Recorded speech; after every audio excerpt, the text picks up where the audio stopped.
Hello! So, I always been an iPhone guy. I always like the iPhones in general and the Apple brand because I think I was brainwashed a bit. But there was this thing about their quality. I always liked the performance, the build quality, the sound of their speakers. These phones just sound really good. The performance that keeps up with the times because you can really safely use an iPhone 11 today. I always liked their looks, their feeling. Even this phone looks fine in today's standards. The only thing that holds this phone back is the three cameras that are missing from its back and the screen size. That's it, because I think it will work just fine in today's world if Apple wouldn't make it slow with its OS update. So I always like these phones for their reliability.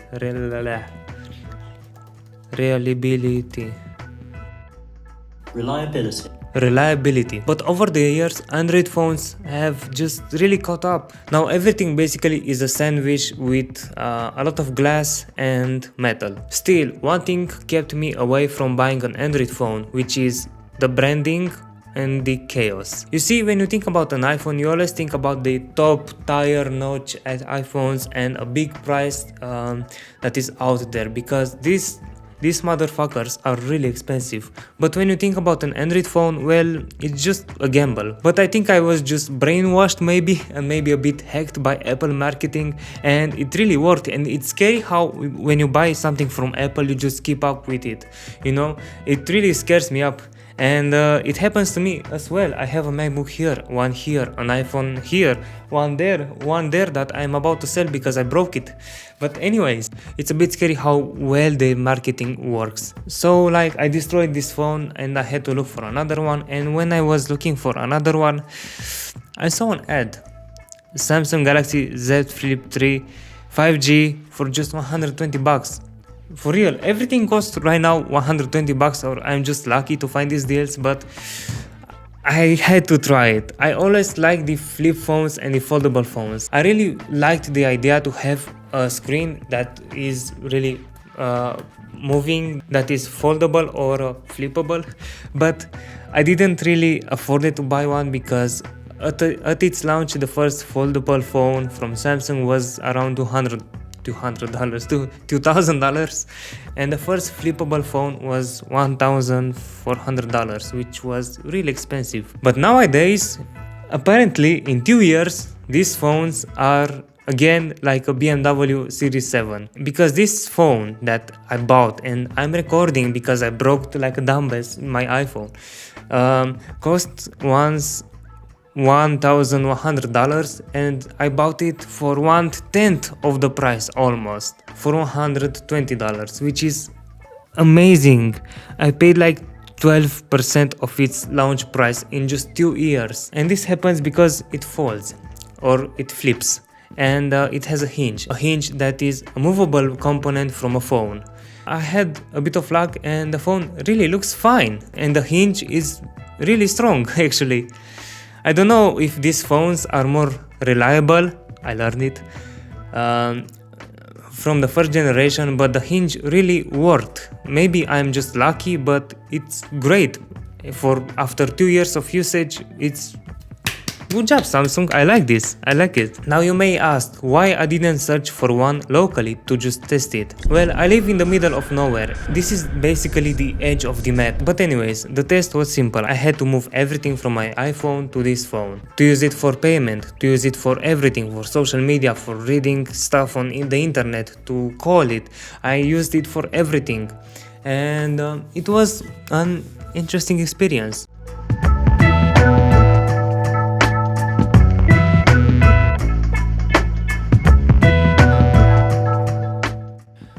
Regarding the day-to-day use, this phone is interesting. It has some positive things but also some bad ones.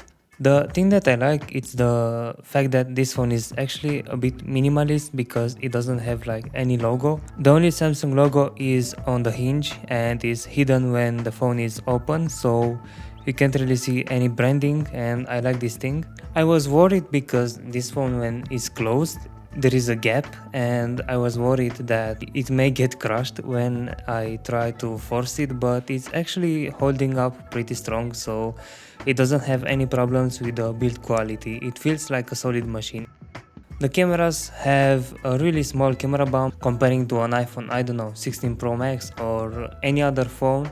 The camera bump is almost inexistent, so this is actually an awesome thing. The display on the front is really usable when I'm in the gym and I'm playing some music or looking at the time or messages.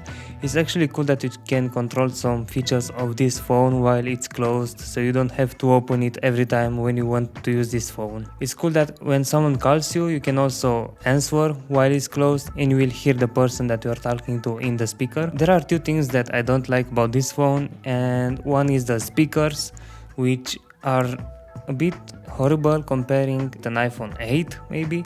I tried also to compare it with an iPhone XR, and iPhone XR sounds a lot better and have much more bass. This phone sounds just flat with mids and a bit of heights, but it's okay for a podcast or maybe a YouTube video. And yeah, the coolest thing is when you try to open this phone, the screen is actually really cool. It's 120Hz 1080p plus, and it has good colors. Of course, it's Samsung, so the screen is really good.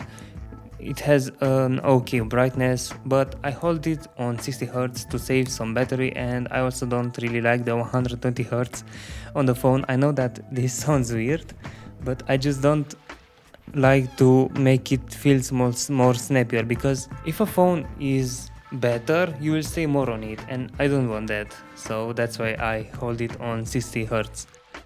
Because this is a flippable phone, there is this crest in the middle of the phone, but I can barely feel it when I am trying to use my phone. I know phones that are way worse than this one, and I think after 2 years this phone holds up pretty well.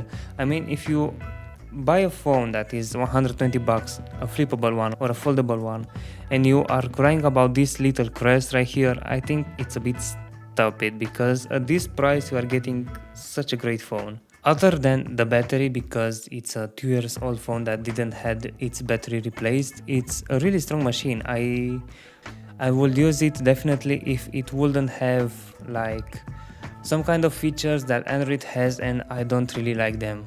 The first one is the bloatware. I feel that it has a lot of bloatware. For example, why do I need to have two messaging apps?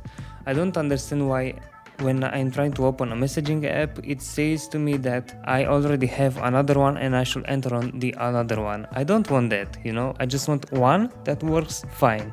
I also don't like that I have a gallery and then Google Photos. I don't want that, I just want one that should be fine. I will suggest that if you are okay with the software and if you really like the flippable phones or foldable ones, this one should be considered definitely. It's a good phone. The cameras are not that great comparing to an iPhone, but it's not an iPhone. First of all, it's an Android phone, and it's cool that it's flippable. And the fact that it's just 120 bucks on the second-hand market, this is awesome, and I really recommend this. Oh, as a specifications, it has some kind of Snapdragon that is really fast. I think it's faster than my old iPhone 12 mini. Screen is 120Hz, it has 8 gigs of RAM, 128 gigs of storage, 6.9 inches of screen, and to get this kind of specs at just 120 bucks, it's crazy, so I definitely recommend this thing.